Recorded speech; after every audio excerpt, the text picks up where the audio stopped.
Oh, may nagplant na ba ng C4 dyan?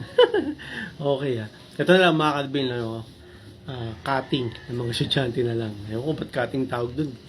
Ang cutting naman kasi, diretso sa computer shop, di naman pumapasok Magkakalam ko sa cutting kasi, pumasok ng school, tapos lumabas ng school. Yun yung cutting. Okay? So, kwento ko mga kalbin sa computer shop namin. May dami naglalaro na cutting dito dati, no? Nung hindi pa bawal, no? Halos sa lahat ng computer shop namin, marami naglalaro na estudyante na cutting.